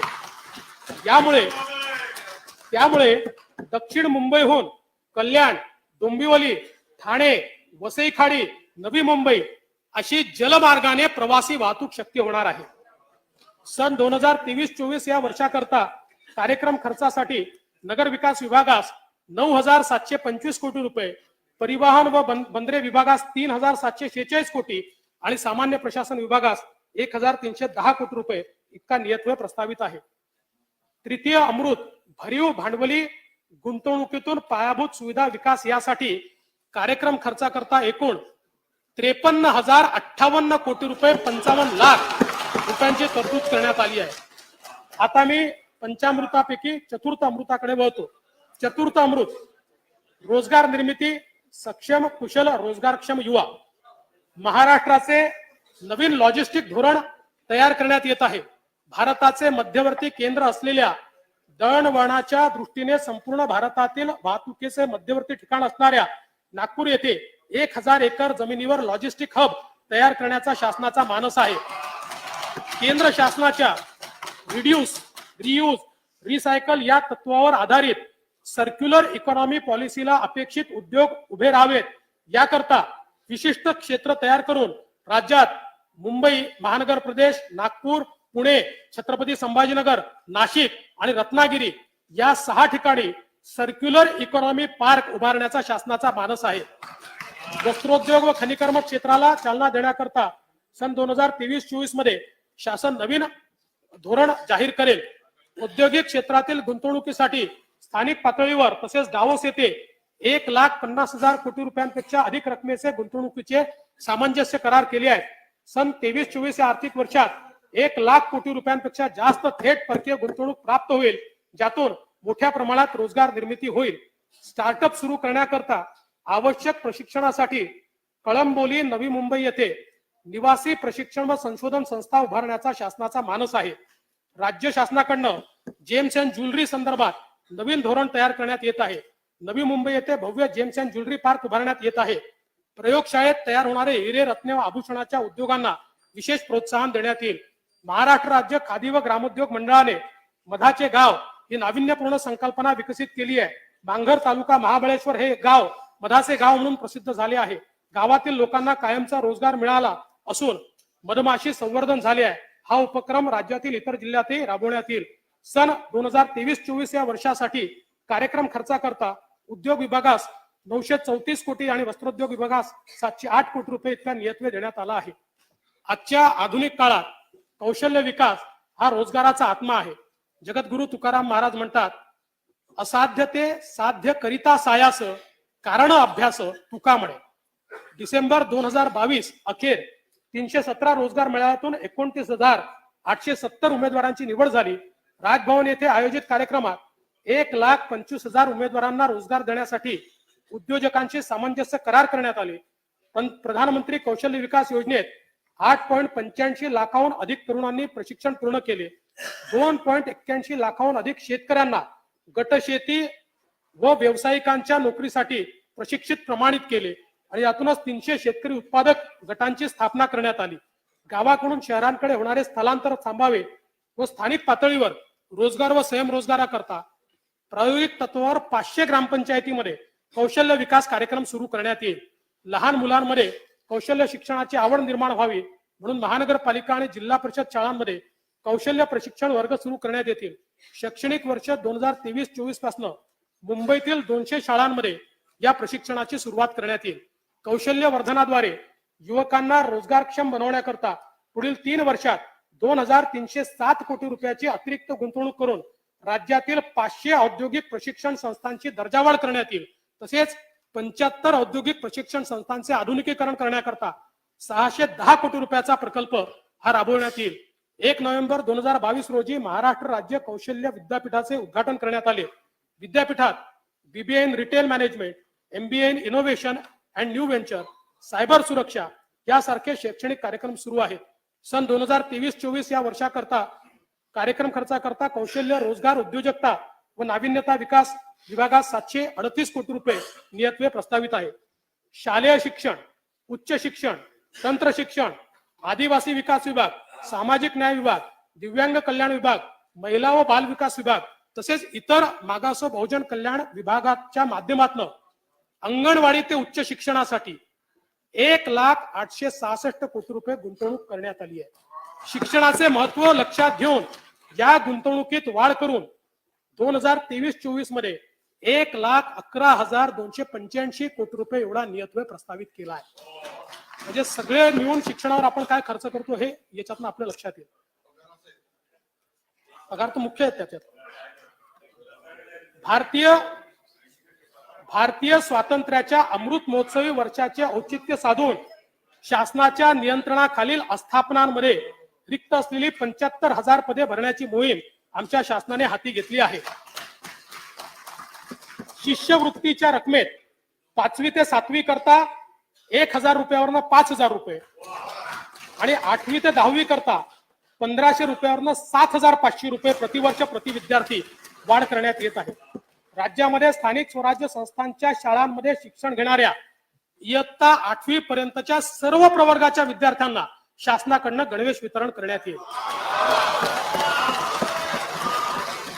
प्राथमिक व उच्च प्राथमिक शिक्षण सेवकांना 6,000 रुपयावरनं 16,000 रुपये, माध्यमिक शिक्षण सेवकांना 8,000 रुपयावरनं 18,000 रुपये आणि उच्च माध्यमिक शिक्षण सेवकांना 9,000 रुपयावरनं 20,000 रुपये मानधनवाढ देण्याचा निर्णय झाला आहे. राज्य शासनाकडून खासगी अनुदानित शाळांना टप्प्याटप्प्याने अनुदानांवर आणण्याची प्रक्रिया सुरू आहे. यावर्षी अंशतः अनुदानित शाळांना अनुदान देण्यासाठी 1,160 कोटी रुपयाची तरतूद करण्यात आली आहे. राष्ट्रीय शैक्षणिक धोरण 2020 नुसार पीएम श्री शाळा या योजनेचा आरंभ करण्यात आला आहे. 816 शाळांना पीएम श्री शाळा म्हणून विकसित करण्यासाठी पुढील 5 वर्षात 1,534 कोटी रुपये एवढा निधी उपलब्ध करून देण्यात येईल. सन 23-24 या वर्षाकरता शालेय शिक्षण विभागास 2,707 कोटी रुपये इतका नियतव्यय उपलब्ध करून देण्यात आलेला आहे. उद्योगांना आवश्यक व तंत्र शिक्षक मनुष्यबळाची निर्मिती, उद्योगांशी प्रभावी समन्वय आणि नवीन संशोधन यातून रोजगार निर्मितीसाठी 10 उत्कृष्टता केंद्रे स्थापन करण्याचे प्रस्तावित आहे.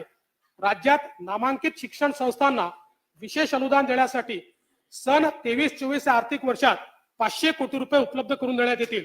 या संस्था पुढील प्रमाणे आहे. महाराष्ट्र राज्य विधी विद्यापीठ नागपूर, डेक्कन कॉलेज पदव्युत्तर व संशोधन संस्था पुणे, राष्ट्रसंत तुकडोजी महाराज विद्यापीठ नागपूर, शासकीय विदर्भ ज्ञान विज्ञान संस्था Amravati, college of engineering Pune, Gondwana विद्यापीठ गडचिरोली, पुण्यश्लोक अहिल्या देवी होळकर विद्यापीठ सोलापूर, डॉक्टर होमी बाबा राज्य विद्यापीठ आणि मुंबई विद्यापीठ, याशिवाय Lakshmi Narayan institute of technology Nagpur या संस्थेस अभिमत विद्यापीठाचा दर्जा देऊन विशेष अनुदान देण्यात येईल.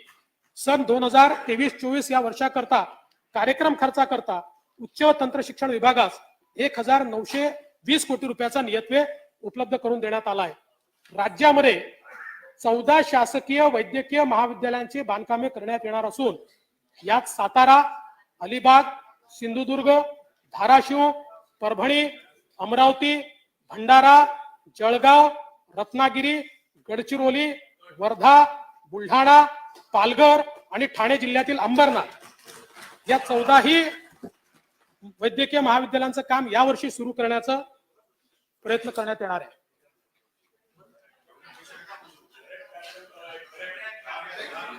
या वर्षासाठी कार्यक्रम खर्चाकरता वैद्यकीय शिक्षण व औषधी द्रव्य विभागास 2,355 कोटी रुपये एवढा नियतव्यय प्रस्तावित आहे. प्रत्येक जिल्ह्यात किमान 500 युवकांना जलपर्यटन, कृषी पर्यटन, कॅरावान पर्यटन, साहसी पर्यटन, शाश्वत पर्यटन तसेच आदर आतिथ्य क्षेत्रात प्रशिक्षण देऊन रोजगारक्षम करण्यात येईल. पैठण येथे संत ज्ञानेश्वर उद्यानाचा नागपूर येथील फुटाळा तलावाच्या धर्तीवर विकास करण्यासाठी आवश्यक तो निधी उपलब्ध करून देण्यात येईल. पर्यटकांची चांगली निवास व्यवस्था व्हावी म्हणून महाराष्ट्र पर्यटन विकास महामंडळाच्या वतीने 10 पर्यटन स्थळांवर टेंट सिटी उभारण्यात येईल. पर्यटनास चालना देण्यासाठी राज्याचा वार्षिक महोत्सव आराखडा तयार करण्यात केला आहे. जव्हारचा भगवान बिरसा मुंडा महोत्सव, नांदेड येथील वीर बाल दिवस महोत्सव, शिवनेरीवरील शिवजन्मोत्सव अशा विविध महोत्सवांचा त्यामध्ये समावेश करण्यात आला आहे. खेळाडूंची कामगिरी उंचावण्यासाठी मिशन लक्षवेध राबविण्यात येईल. बालेवाडी पुणे येथे स्पोर्ट्स सायन्स सेंटर विकसित करण्यात येईल. पुण्यात क्रीडा विद्यापीठ कार्यान्वित झाले. आता छत्रपती संभाजीनगर जिल्ह्यातील वाळुंज येथे 50 कोटी रुपये देऊन नवीन क्रीडा विद्यापीठ स्थापन करण्यात येईल.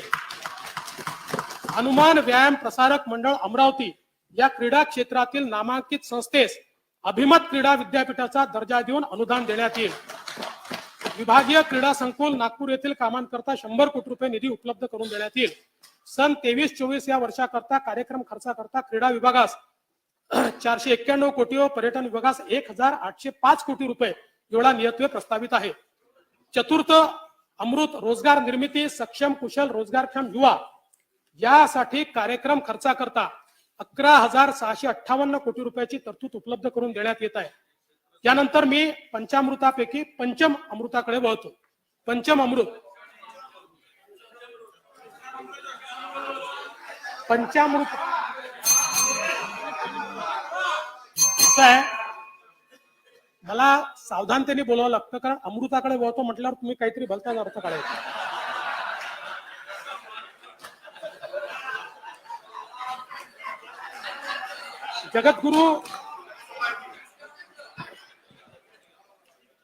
जगद्गुरु तुकाराम महाराजांनी 5 शब्दात पर्यावरण कसे मांडले पहा. झाडे झुडे जीव सोयरे पाषाण. राज्याचे नेट झिरो उत्सर्जन साध्य करण्यासाठी उपाययोजना करण्यात येतील. राज्याच्या मुख्यतः हरित ऊर्जा क्षेत्रावर भर असून त्याकरता सौर जल व पवन ऊर्जा या क्षेत्रामध्ये गुंतवणुकीचे 30,000 कोटीचे सामंजस्य करार करण्यात आले आहेत. हरित हायड्रोजन, हरित अमोनिया, सौर व पवन ऊर्जा या क्षेत्रात 75,000 कोटी रुपयाची गुंतवणूक अपेक्षित आहे. हवामान बदलाच्या समस्यांचा मुकाबला करण्यासाठी केंद्र शासनाने ग्रीन बॉन्ड मधून 16,000 कोटी रुपये उभारण्याचे ठरवले आहे. राज्यासाठी सन 2024 मध्ये 5,000 कोटी रुपये ग्रीन बॉन्ड मधून उभारण्यात येतील. त्यातून नवीकरणीय ऊर्जा, हरित इमारती, हरित हायड्रोजन, इलेक्ट्रिक मोबिलिटी व चार्जिंग सुविधा इत्यादी उपक्रम हाती घेण्यात येतील. राज्यातील ग्रामपंचायतींचे पारंपरिक ऊर्जेवरील अवलंबित्व कमी करण्यासाठी 20,000 ग्रामपंचायतीत सौर ऊर्जा प्रकल्प उभारण्यात येतील. भुसावळ येथे 500 किलोवॅट सौर ऊर्जेचा वापर करून 20 घनमीटर प्रति तास हायड्रोजन निर्मिती करण्यात येईल. समुद्री तृण व शैव युक्त समृद्धी महाराष्ट्राच्या समुद्र किनाऱ्याला लाभली आहे. कार्बन उत्सर्जन कमी करण्यासाठी सांडपाणी प्रक्रिया, जैव इंधन औद्योगिक वापरात या शैवाळाची उपयुक्तता लक्षात घेता शैवाळ शेतीला प्रोत्साहन देण्यात येईल. त्यासाठी अभ्यास गट स्थापन करण्यात येईल. जायकवाडी येथील नाथसागर जलाशयात तरंगत्या सौर ऊर्जा पॅनलद्वारे ऊर्जा निर्मिती करण्यात येईल. शासकीय, निमशासकीय, स्थानिक स्वराज्य संस्था व सार्वजनिक उपक्रमाच्या मालकीचे 15 किंवा त्यापेक्षा जास्त वर्ष जुनी वाहने निष्कासित करण्यात येत आहेत. खासगी वाहनांना 8 व 15 वर्षाच्या आत स्वेच्छेने निष्कासित केल्यास नवीन वाहन खरेदीसाठी कर सवलत देण्यात येईल. राज्य परिवहन मंडळाच्या ताफ्यात 5,150 इलेक्ट्रिक बसेसचा समावेश करण्यात येईल. तसेच चार्जिंग स्टेशनचे जाळे उभारण्यात येईल आणि 5,000 डिझेल बसेसचे द्रवरूप नैसर्गिक वायू इंधनावरील वाहनांमध्ये रूपांतर करण्यात येईल. माध्यमिक व उच्च माध्यमिक शाळांमध्ये पर्यावरण सेवा योजना 12 जिल्ह्यातील 50 शाळांमध्ये सुरू आहे. या योजनेची व्याप्ती वाढवून येत्या 5 वर्षात 7,500 शाळांमध्ये ही योजना राबवण्यात येईल. स्वातंत्र्याच्या अमृत महोत्सवी पर्वाचे औचित्य साधून सरोवर संवर्धन योजनेत नव्या 75 तलावांचे पर्यावरणपूरक संवर्धनाचे काम हाती घेण्यात येईल. तसेच अमृत सरोवर निर्मितीची योजना 15 ऑगस्ट 23 पर्यंत पूर्णत्वास नेण्यात येईल. प्रत्येक शहरात धार्मिक दृष्ट्या महत्वपूर्ण आणि औषधी वृक्षांची अमृत वन उद्याने निर्मित करण्यात येतील. ग्रामीण भागात पर्यावरणपूरक कडुनिंब, वड, उंबर, देशी आंबा आणि बेल या 5 वृक्षांच्या लागवडीतून पंचायतन निर्माण करण्यात येईल. धार्मिक स्थळांच्या परिसरात देवराई तयार करण्यात येईल. औषधी, शोभिवंत व व्यावसायिक दृष्ट्या महत्वाच्या वृक्ष प्रजातींची प्रमाणित रोपांच्या निर्मितीसाठी 50 हायटेक रोपवाटिकांची स्थापना करण्यात येईल. हिंदू हृदय सम्राट बाळासाहेब ठाकरे गोरेवाडा प्राणी संग्रहालयात आफ्रिकन सफारी व पक्षी उद्यान येत्या वर्षी सुरू करण्यात येईल. शिवनेरी तालुका जुन्नर जिल्हा पुणे येथे बिबट सफारी सुरू करण्यात येईल. सन 2023-24 या वर्षासाठी कार्यक्रम खर्चाकरता वन विभागास 2,294 कोटी, पर्यावरण व वातावरणीय बदल विभागास 224 कोटी आणि ऊर्जा विभागास 10,919 कोटी रुपये इतका नियतव्य प्रस्तावित आहे. पंचम अमृत पर्यावरण पूरक विकास याकरता एकूण 13,437 कोटी रुपयांची तरतूद करण्यात आली आहे. पुण्याचा शास्त्रीय तपास आणि अपराध सिद्धतेत वाढीसाठी न्याय सहाय्यक वैज्ञानिक प्रयोगशाळा संचालनालयास बळकट करण्यात येईल. न्याय वैद्यक विज्ञान महाविद्यालयाची स्थापना करण्यात येईल. राज्यात 45 ठिकाणी अत्याधुनिक न्याय सहाय्यक मोबाईल युनिट्स देण्यात येतील. मुंबईतील सुरक्षितता आणि गुन्हेगारीला आळा त्यासाठी सीसीटीव्हीचा टप्पा 2 हाती घेण्यात येईल. वाढत्या सायबर गुन्ह्यांना आळा घालण्यासाठी महाराष्ट्र सायबर सुरक्षा प्रकल्प कार्यान्वित करण्यात येईल. कारागृहातील वाढता ताण कमी करण्यासाठी अत्याधुनिक अशी 2 नवीन कारागृहे बांधण्यात येतील. तसेच मुंबई येथील देवनार मानखुर्द येथे 500 मुलामुलींसाठी सर्व सुविधायुक्त बाल सुधारगृह उभारण्यात येईल. सर्व भूकर मापकांना आधुनिक रोहर यंत्रणा पुरवण्यात येईल. मोजणीची प्रक्रिया संपूर्ण ऑनलाईन केली जाईल व मोजणी 90 दिवसात पूर्ण करण्यात येईल. नियोजन प्राधिकरणाकडनं परवानगीच्या प्रक्रियेमध्ये बिनशेती रूपांतरण कर भरण्याची सोय असेल. स्वतंत्र अर्ज न करता बांधकाम परवानगी सोबत बिनशेतीची सनद आपोआप निर्गमित होईल. सध्या सेवा कालावधीनुसार कोतवालांना 7,500 रुपये ते 15,000 रुपये दरमहा मानधन देण्यात येते. सर्व 12,793 कोतवालांना यापुढे 15,000 रुपये मानधन देण्यात येईल. सन 23-24 या वर्षाकरता कार्यक्रम खर्चाकरता गृह विभागास 2,187 कोटी, महसूल विभागास 434 कोटी रुपये एवढा नियतव्य दिला आहे.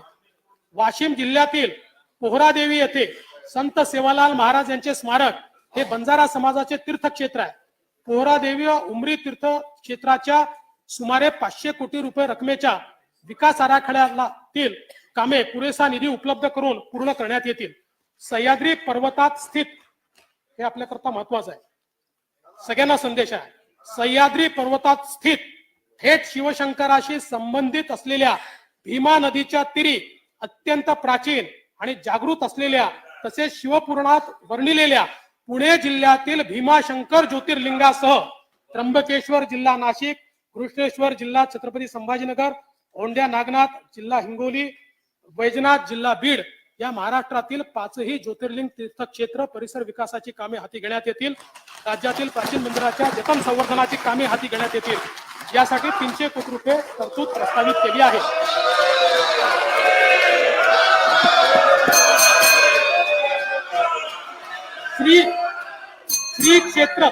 श्री क्षेत्र ज्योतिबा परिसर संवर्धन प्राधिकरण स्थापन करून त्याकरता 50 कोटी रुपयाचा निधी उपलब्ध करून देण्यात येईल. संत गाडगे बाबा यांचे गाडगेनगर येथील समाधी स्थळ तसेच कर्मभूमी असलेल्या ऋणमोचन तीर्थक्षेत्रासाठी 25 कोटी रुपये निधी उपलब्ध करून देण्यात येईल. हे वर्ष चक्रधर स्वामी अष्टशताब्दी जन्मोत्सवाचे वर्ष आहे. महाराष्ट्रामध्ये महानुभाव पंथाच्या दृष्टीने महत्वपूर्ण असलेल्या रिद्धपूर, काटोल, विष्णूर, जाळीचा देव, पोहीचा देव, नांदेड, पांचाळेश्वर, पैठण येथील देवस्थानाच्या ठिकाणी विकास करण्याकरता भरीव तरतूद करण्यात येईल. श्री संत नामदेव महाराजांचा अभंग आहे, नाचू कीर्तनाचे रंगी ज्ञानदीप लावू जगी. वारकरी संप्रदायाने एक संपन्न वारसा महाराष्ट्राला दिला आहे. अनेक कीर्तनकार, प्रवचनकार, निरूपणकार हे आध्यात्मिक शिकवण तर देतातच, याशिवाय व्यसनमुक्ती, अंधश्रद्धा निर्मूलन, शिक्षण आदी क्षेत्रात मौलिक कामगिरी करून राष्ट्र चारित्र्य घडवित आहेत. राष्ट्र निर्माणातील या सर्व सच्च्या पायिकांसाठी श्री संत नामदेव महाराज कीर्तनकार सन्मान योजना राबवण्यात येईल. प्रज्ञाचक्षू संत गुलाबराव महाराजांच्या अमरावती जिल्ह्यातील स्मारकाकरता निधी उपलब्ध करून देण्यात येईल. राष्ट्रसंत तुकडोजी महाराजांच्या प्रेरणेने 1942च्या स्वातंत्र्य लढ्यात बलिदान दिलेल्या स्वातंत्र्य सैनिकांची स्मृती भावी पिढीला सदैव प्रेरणा देत राहावी याकरता आष्टी जिल्हा वर्धा येथे भव्य व साजेश स्मृतीस्थळ उभारण्यात येईल. महात्मा गांधींनी मिठाचा सत्याग्रह सुरू केल्यानंतर त्याला प्रतिसाद म्हणून विदर्भात जंगल सत्याग्रह करण्यात आला होता. महाराष्ट्रातील 3 ठिकाणी जंगल सत्याग्रहाची स्मारके उभारण्यात येतील. संत ज्ञानेश्वर माऊली व संत तुकोबाराय यांच्या पालखीसोबत संत सोपानदेव, संत निवृत्तीनाथ, संत मुक्ताई यांचे निर्मलवारी करता 20 कोटी रुपये निधी उपलब्ध करून देण्यात येत आहे.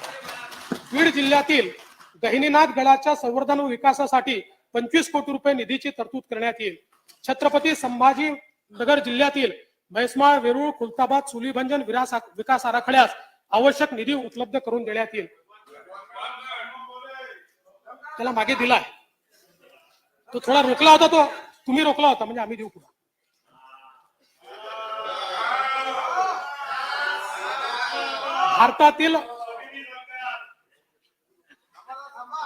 भारतातील पहिली मुलींची शाळा पुणे शहरातील गंजपेठ येथे भिडेवाडा येथे सुरू झाली.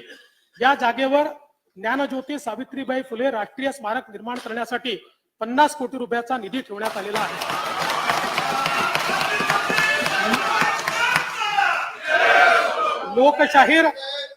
लोकशाहीर अण्णाभाऊ साठे यांचे जन्मस्थळ वाटेगाव, तालुका वाळवा, जिल्हा सांगली येथे स्मारकासाठी 25 कोटी रुपये निधी देण्यात येईल. स्वर्गीय रासू गवई यांच्या अमरावती येथील स्मारकाकरता 25 कोटी रुपये निधी देण्यात येईल. महाराष्ट्रातील ख्यातकीर्त विचारवंत साक्षेपी समीक्षक कैलासवासी नरहर कुरंदकर यांच्या नांदेड येथील स्मारकास आवश्यक निधी देण्यात येईल. कोकरूड तालुका शिराळा, जिल्हा सांगली येथे स्वर्गीय शिवाजीराव देशमुख यांचे स्मारक उभारण्यासाठी 20 कोटी रुपयाचा निधी देण्यात येईल. संत जगनाडे महाराजांचा जीवनाचा परिचय नवीन पिढीला व्हावा म्हणून नागपूर येथे श्री संत जगनाडे महाराज आर्ट गॅलरी उभारण्यासाठी 6 कोटी रुपये निधी देण्यात येईल. तसेच सुदुंबरे, तालुका मावळ, जिल्हा पुणे येथे त्यांच्या समाधी स्थळाच्या विकासासाठी 25 कोटी रुपये निधी देण्यात येईल. श्री क्षेत्र रिद्धपूर, जिल्हा अमरावती ही महानुभाव पंथाचीच नव्हे तर मराठी वाङ्मयाची सुद्धा काशी आहे. या भूमीमध्ये मराठीतील पहिला हस्तलिखित आद्य ग्रंथ लीळाचरित्र चक्रधर स्वामींनी लिहिला. रिद्धपूर, जिल्हा अमरावती येथे मराठी भाषा विद्यापीठ स्थापन करण्यात येईल. विश्वकोश कार्यालयासाठी वाई, जिल्हा सातारा येथे आणि मराठी भाषा भवन उपकेंद्र ऐरोली येथे इमारतीचे बांधकाम करण्यात येईल. मराठी भाषेचा प्रचार प्रसार करण्यासाठी मराठी भाषा युवक मंडळे स्थापन करण्यात येतील. सांगली येथे नवीन नाट्यगृहाच्या बांधकामासाठी 25 कोटी रुपये निधी उपलब्ध करून देण्यात येईल. राज्यातील सर्व नाट्यगृहाच्या देखभाल दुरुस्तीसाठी 50 कोटी रुपये राखून ठेवण्यात आले आहेत.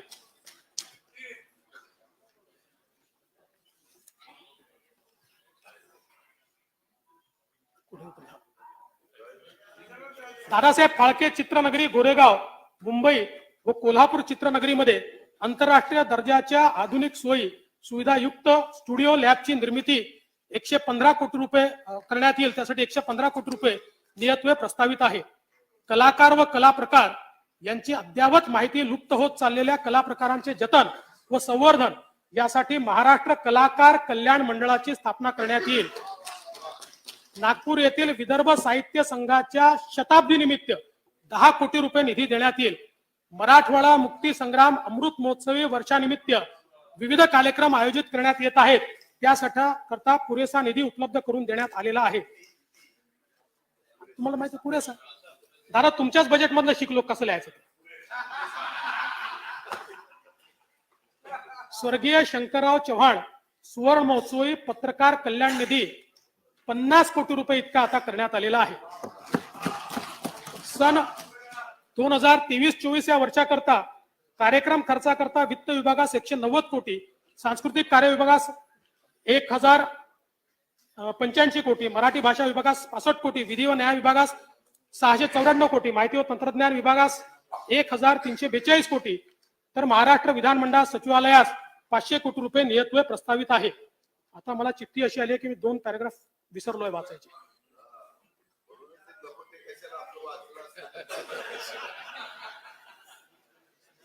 नाही त्यांना वाटलं मी वाचलंय ते सगळं वाचलं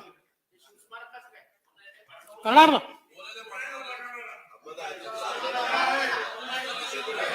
सन 2022-23च्या अर्थसंकल्पात 4,03,427 कोटी रुपये महसुली जमा अपेक्षित होती. महसुली जमेचे सुधारित अंदाज 4,30,994 कोटी रुपये निश्चित करण्यात आले आहेत.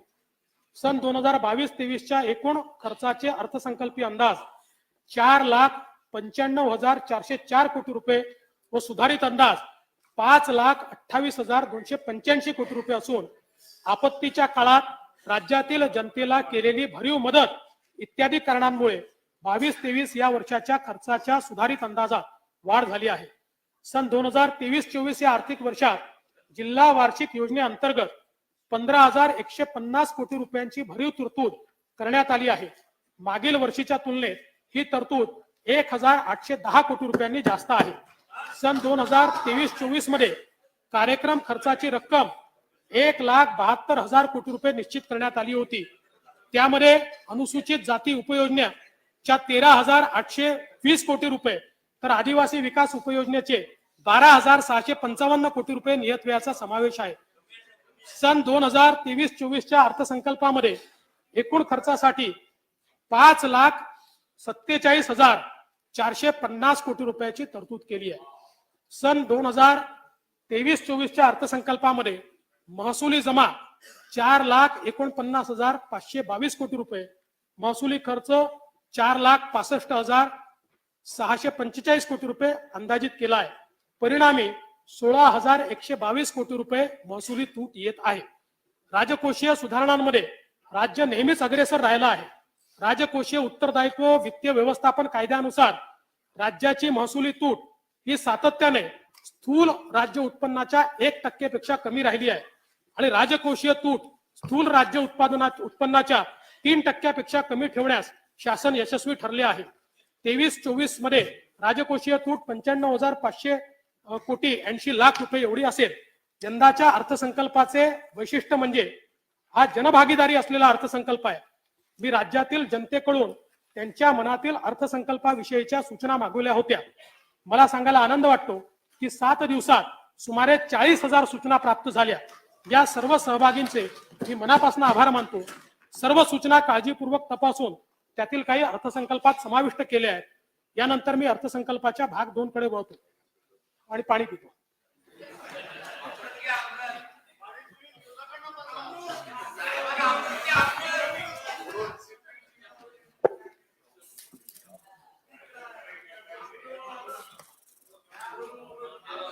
आता मी अर्थसंकल्पाचा भाग 2 सभागृहासमोर सादर करीत आहे।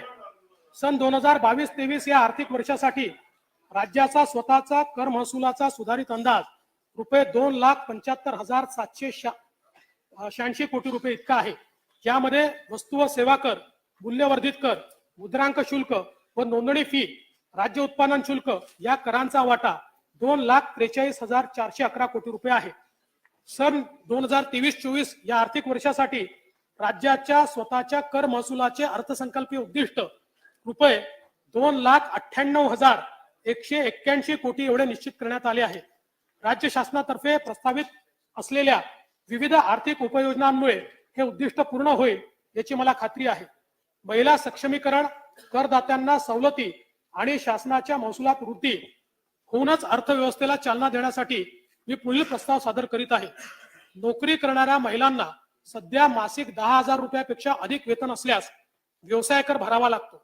महिलांची क्रयशक्ती वाढविण्यासाठी ही मर्यादा 10,000वरून 25,000 रुपये प्रस्तावित करण्यात येते आहे। त्यामुळे मासिक 25,000 रुपयेपर्यंत वेतन असलेल्या महिलांना कोणताही व्यवसाय कर भरावा लागणार नाही। व्यवसाय कर अधिनियमांमध्ये दिव्यांग व्यक्तीची व्याख्या दिव्यांग व्यक्ती हक्क अधिनियम 2016 नुसार सुधारित करण्याचे प्रस्तावित आहे। या सुधारणेमुळे व्यवसाय कर सुटीसाठी प्राप्त ठरणाऱ्या दिव्यांग व्यक्तींच्या संख्येत वाढ होईल, तसेच व्यवसाय करातून सूट देण्याची प्रक्रिया सोपी होईल। हवाई वाहतुकीला प्रोत्साहन आणि आर्थिक विकासाला गती देण्याच्या उद्देशाने बृहन्मुंबई महानगरपालिका, पुणे महानगरपालिका आणि रायगड जिल्हा या भौगोलिक क्षेत्रात विमान चालन चक्की इंधनावरील म्हणजे ATF वरील मूल्यवर्धित कराचा दर 25% बंगलोर आणि गोव्याच्या समकक्ष म्हणजे 18% करण्याचे प्रस्तावित आहे। वस्तू व सेवा कर कायदा लागू होण्यापूर्वी राज्य कर विभागातर्फे राबविण्यात आलेल्या विविध कायद्यांच्या संदर्भात महाराष्ट्र कर व्याज शास्ती व विलंब शुल्क यांच्या थकबाकीची तडजोड योजना 2023 ही अभय योजना मी जाहीर करत आहे। या अभय योजनेचा कालावधी 1 मे 2023 ते 31 ऑक्टोबर 2023 असेल। म्हणजे जीएसटी लागायच्या आधीची थकबाकीची योजना आहे, जी तुम्ही केली होती तशीच आहे। दिनांक 1 मे 2000 वैधानिक आदेशानुसार कोणत्याही वर्षासाठीची व्यापाऱ्याची थकबाकी रुपये 2 लाखापर्यंत असल्यास सदर रक्कम त्या वर्षासाठी पूर्णपणे माफ करण्याचे प्रस्तावित आहे। या अभय योजनेचा लाभ लहान व्यापाऱ्यांना अंदाजे 1 लाख प्रकरणात होईल। कोणत्याही वैधानिक आदेशानुसार व्यापाऱ्याची थकबाकी रुपये 50 लाख किंवा त्यापेक्षा कमी आहे, अशा प्रकरणात एकूण थकबाकीच्या 20% रक्कम भरल्यास उर्वरित 80% रकमेस माफी देण्यात येईल। लहान व मध्यम व्यापाऱ्यास याचा लाभ अंदाजे 80,000 प्रकरणात होईल. वरील प्रस्तावांना सन्माननीय सदस्यांचा पाठिंबा मिळेल असा माझा विश्वास आहे. आज तुकाराम बीज असल्याने जगद्गुरु संत तुकाराम महाराजांचा चे अभंग माझ्या भाषणात आले. तुकोबाराय म्हणायचे, स्वप्नी ही दुःख कोणी न देखे डोळा. हीच त्यांची रामराज्याची कल्पना होती. ज्ञानेश्वर माऊली म्हणतात, दुरितांचे तिमिर जाहो, विश्वस्व धर्म सूर्य पाहो, जो जे वांछील तो ते लाहो, प्राणी जात. या अर्थसंकल्पाचा हाच प्रासादिक संदेश आहे. तीच आमची प्रामाणिक भावना आहे. तशीच कृती राज्य सरकारकडनं होईल. जय हिंद, जय महाराष्ट्र. सन 2023-2024 अर्थसंकल्प सभागृहासमोर सादर करण्यात आला. अर्थसंकल्पीय प्रकाशनाचे पेनड्राईव्ह असलेल्या सुटकेसेस सन्माननीय सदस्यांना देण्याची व्यवस्था वित्त विभागातर्फे विधान भवनात करिता आरक्षित असलेल्या वाहनतळाच्या मोकळ्या जागेवर उभारण्यात आलेल्या मंडपामध्ये विधान भवन मुंबई येथे करण्यात आली आहे. सन्माननीय सदस्यांनी वितरणाच्या ठिकाणावरून सदर प्रकाशनाचे पेनड्राईव्ह असलेले सूटकेसेस प्राप्त करून घ्याव्यात. तसेच सदर अर्थसंकल्पीय प्रकाशने महाराष्ट्र विधिमंडळाच्या व शासनाच्या संकेतस्थळावरून उपलब्ध करून देण्यात येतील. सभागृहाची बैठक आता स्थगित होत आहे. शुक्रवार दिनांक 10 मार्च 2023 रोजी सकाळी 11 वाजता सभागृहाची बैठक भरेल.